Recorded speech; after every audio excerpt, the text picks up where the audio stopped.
social media cannot give you stability relationships. When you're down, there's no way but to go up. So we have to take risk, but make sure it's a calculated risk. It's okay to break down. It's okay not to feel okay. Just know how to distinguish social media and then reality. Everything that is too much will have a negative effect on you. To whom am I working for? What am I working for? Whatever you do, if you're doing it with a purpose, parang feeling ko you find joy in it. Yes. Usually, I don't have a dream job. I have a dream life. Okay, I'm at Mega Mall. I'm looking for my phone. Nasa second floor daw siya. There she is. Yeah. Parang gusto ko na. Is up, yo, people of the Philippines and the world. I'm here right now with my colleague, my Shobs. We're gonna be talking about the struggles of a millennial. Or she's in between millennial and Gen Z na, diba? 23, she's 23 years old. So we're gonna be talking about the struggles and how she deal with those struggles. Let's go while we're eating. Yun yung pag-uusapan namin. Cheers. Okay, no? Siguro give me yung 3 words muna na millennial word na you guys often use nowadays. Millennials or Gen Z? Kasi you're in between that. Ako personally, I use OMG all the time. And then basic. That's just basic. Yeah. Hindi ako sa mga ganun. Sa Reddit, yung mga AFA, IK, as far as I know. Mga alam ko lang IKR. I know, right? OTW. OTW na your play is smart. That's so rad. Pag parang radical. That's so rad. Yeah, Okay, that's you so guys rad. take note of that. That's so sige. Since meron na tayong keywords, OMG. Basic. And then that's so rad. That's so rad. And ghosting bonus. Okay, ghosting is the bonus one. Okay. So, since kasi si Shop, she's the eldest among her siblings. So, what do you do whenever you break down? Do I even break down? I break down. Tapos I have anxiety.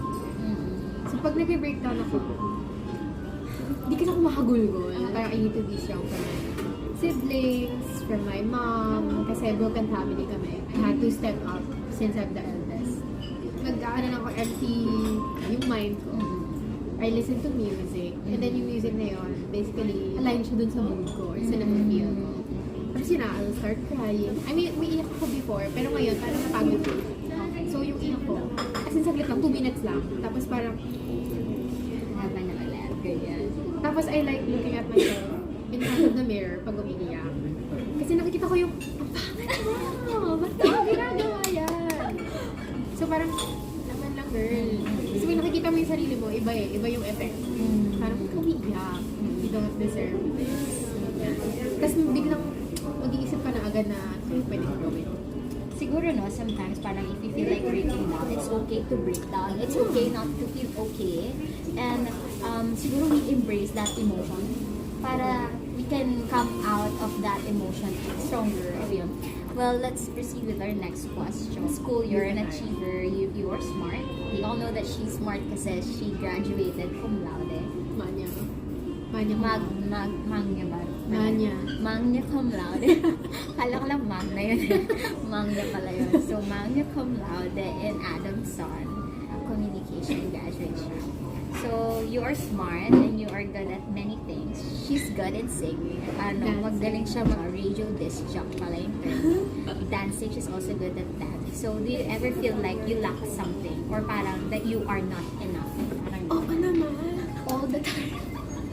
Kasi she seems perfect. Parang she's so talented. She's so smart. She's pretty. And she has a good figure. And she's good with people. Diba? What more can you ask for? She has everything. Pera na lang. Pera na lang. Well, yung trabahuhin mo na lang yun, diba? Pera wala. Hindi, of course. Parang I still think na there's... Hindi naman, merong things din naman na yun yung problem when you're the jack of all trades. Kasi you're jack of all trades, master of none. I do. Yeah, I do. Kasi it's important thing. Kasi para at least andun yung thirst mo to improve and to learn more. Yeah. So if I'm gonna rate myself from 1 to 10, 10 being the highest, I would always say, sige, bigyan na natin 9, ganyan. Bakit may 1? That's always, kasi always leave room for improvement. Kapag kontento ka na kung nasaan ka, ganyan ka na lang. I mean, di ba, parang sa stocks, ang pangit nung sideways, di ba? Correct. So, maganda Dapat may kung angat bullish ka. ka. Speaking of stocks. Speaking of stock market, maganda din yung sa taas ka. Correct. Maganda din yung bababa ka. Correct. At Para least, may tataas ka para ulit. sa taas ka. Oo. Yeah, kasi kapag ka nasa taas ka na, saan ka pupunta? Correct. When you're down, there's no way but to go up. At saka ang hirap bumili kapag Correct. ka nasa taas na. Correct. So That's you need right. you need I a few love dips that. in your life. Nag-corporate tayo yung boy natin sa stock Yeah. market. Okay. Let's continue this dun na sa ano.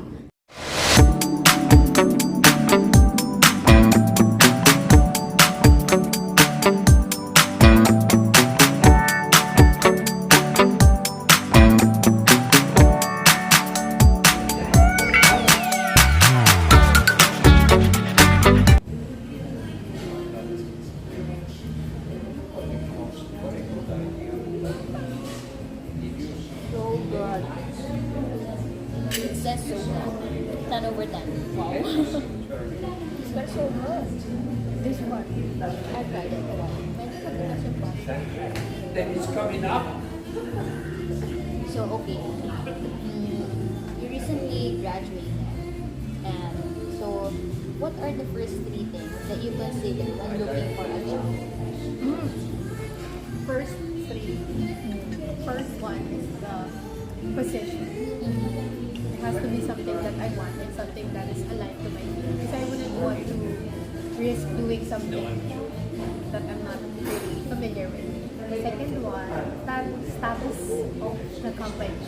Of course, we need to check the background. Pero last name is not that. This is not really my, well, it's not really my priority at the moment. Kasi, hindi naman Since sa first ano, job to, parang more on parang on the not expecting a lot. experience. So yeah, I guess when you are looking for a job and you just graduated, I think you have to consider those 3 things then. So yung status of the company, it's aligned to your course, Last thing you want to check is the salary. is the salary consider, and also depends then on your priority, as she mentioned a while ago, kasi sometimes hindi naman tayo pare-pareho ng priorities in life. Like some people are breadwinners, ganyan. Yung iba naman parang sarili lang naman iniisip nila, so parang salary won't really matter. So yeah, siguro firstly din siguro yung experience, it matters.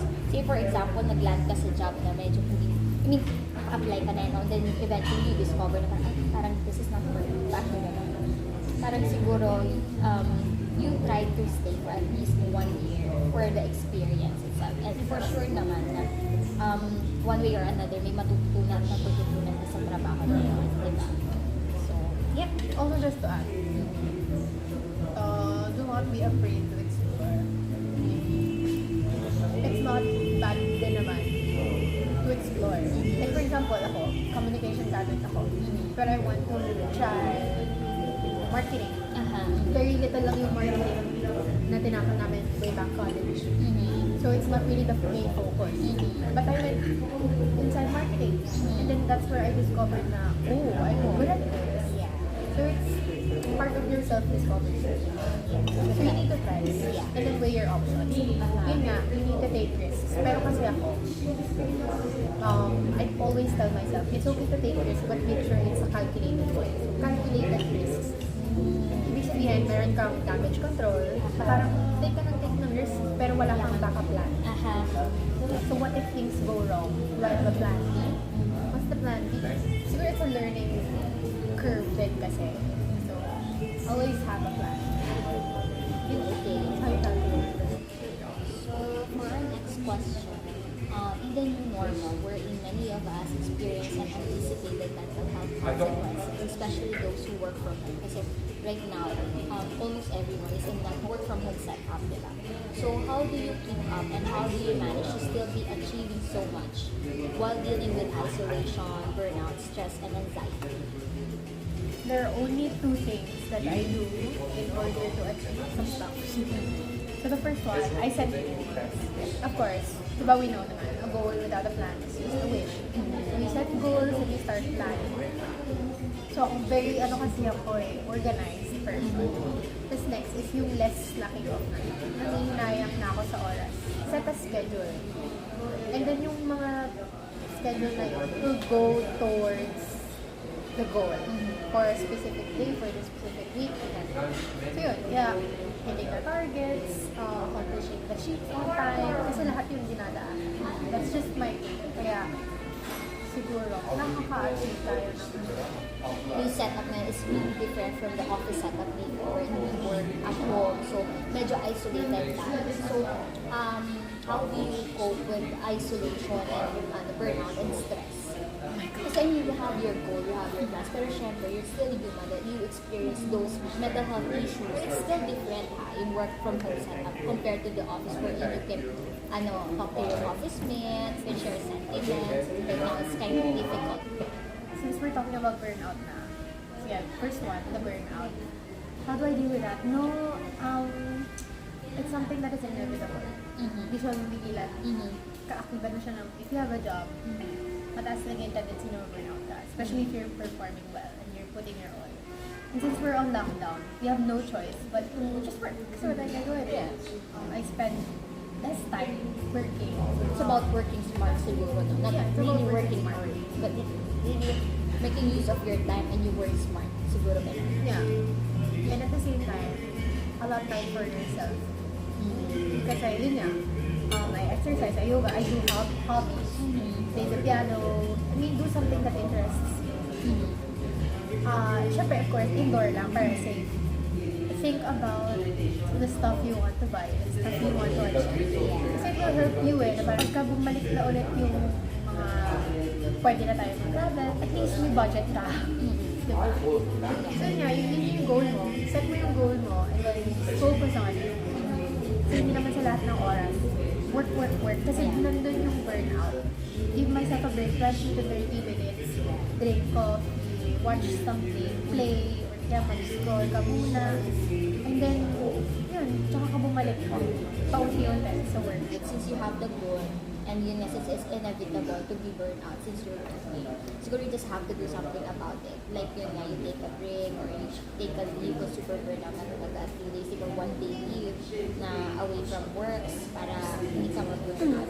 Kasi mahirap na rin ngayon yung walang work since maraming na retrenchment. So parang the fact na you have a work right now, you have a job that pays you well, That you're alive. and let you alive, let you survive and thrive. Parang feel blessed and grateful na rin na we have a job.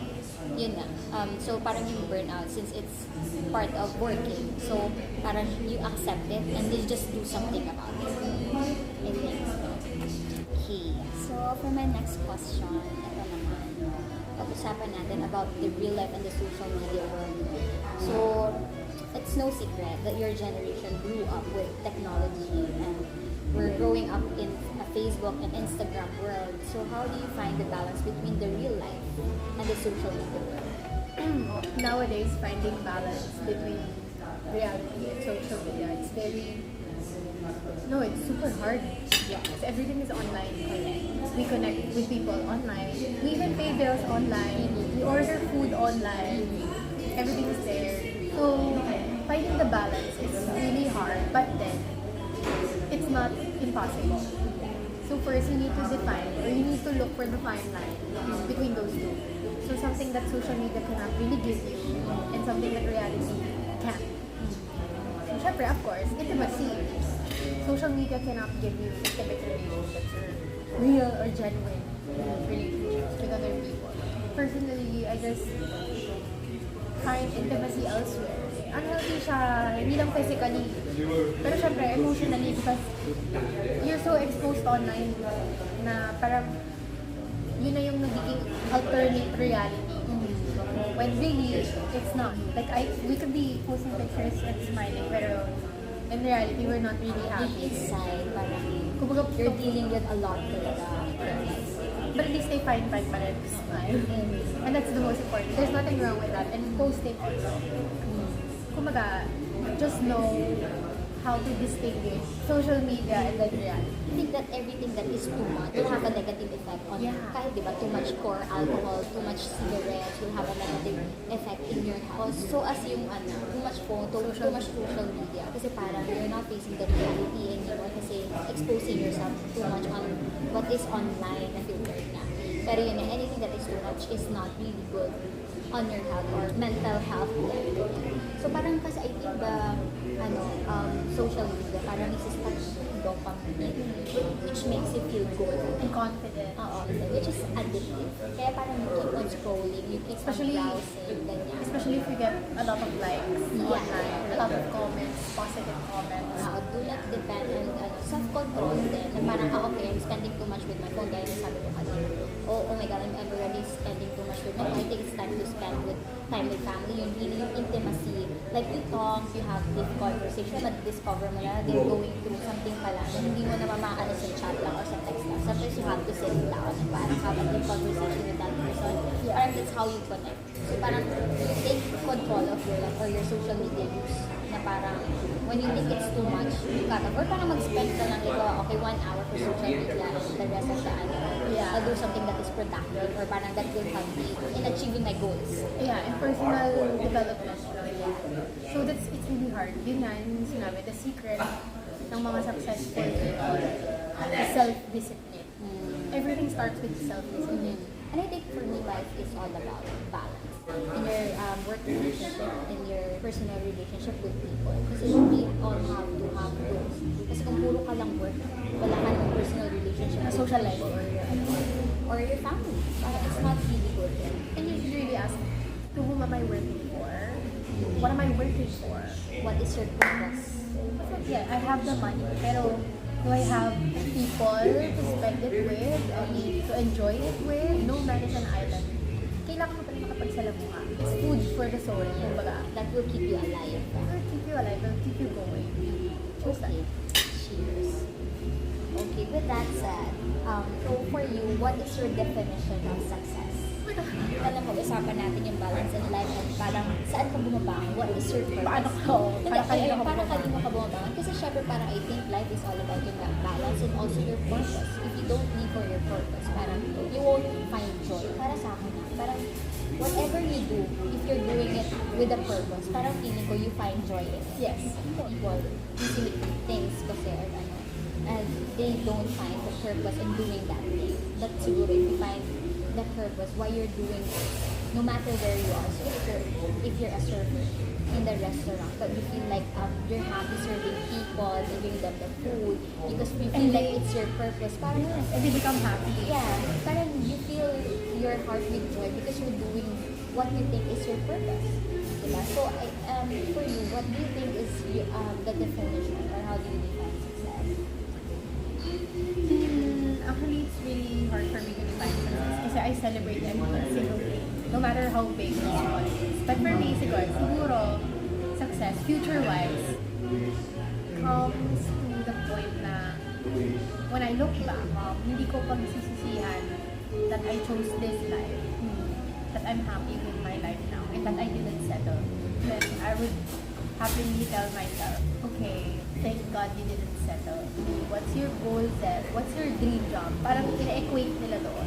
Personally, I don't have a dream job. I have a dream life. So, yeah, my goal also is to not work by age of 27, 28, 29, 30. For others, it might be early, pero may mga 25-year-old millionaires na tayo, 25-year-old self-employed, 25-year-old CEO. So, nothing is too early. It's kind of happening naman ngayon. So, I'm starting. Grabe ngayon pala, I'm so proud of you. Yeah. Pero yeah, my life naman, it's not perfect. There are times also na sa ilang oras you are your best eh. Yung mga time na off tayo eh, na parang shucks, I'm not feeling this day. I just wanna sleep lang. Work, pero dead na lang. Parang ganon. It's normal. Pero what happens after? You bounce back? Pero no rush naman. May timeline. Kanya-kanyang timeline yan eh. My point lang is that do not stop. Just keep going. Yeah, just keep going. Sabi na ni Dory, focus on the goal. Pero it wouldn't matter naman kung gaano katagal mo sa ma-achieve ganyan. Kanya-kanya naman yan. It's just that, make sure to keep your eyes on the prize. So, lagi siya mag-start with your goal. Kasi no matter what happens if you have the goal, no matter how how long it will take. Parang you will end up wherever you want to be basta you stick with your goal. Our next question. Siguro we're down to our last three questions. Question for you is about change. So the world is constantly changing. So how do you keep up with change? Okay, totoo. Actually, it's so hard kasi ako, I always want to stick to the plan. I want to stick to the itinerary. I am spontaneous, yes. Pero rare occasions kasi I want things to be planned beforehand. So kapag may changes, it messes everything up. But adaptability, flexibility, and yun nga, pasok pa rin sa self-discipline. Ang tayo magagawa, change is inevitable. It's something that you need to expect. Kumbaga, di mo, yung mga industry ngayon, they all went online. So they need to adapt. They need to ride the market back. So, ganun din. You need to continue the ride. Siguro change your strategy also. And learn how to adapt. It's not easy, but it's not impossible to learn how to adapt. So what are your aspirations? Yun nga, I just want to not work na. Kasi ayoko maging, slave ng kapitalismo.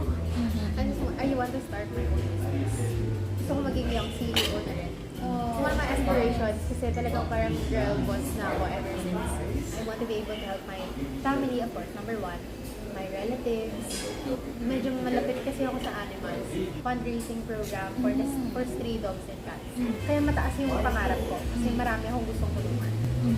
Actually, my next question is, what are the things in life that you still want to achieve? So yun siguro, you want to be a girl boss kasi you want to help other people as well, relatives, your family, and also your pets. Pero siguro bonus question na lang din. Do you value connections or relationship with other people? Yung connections, is it important?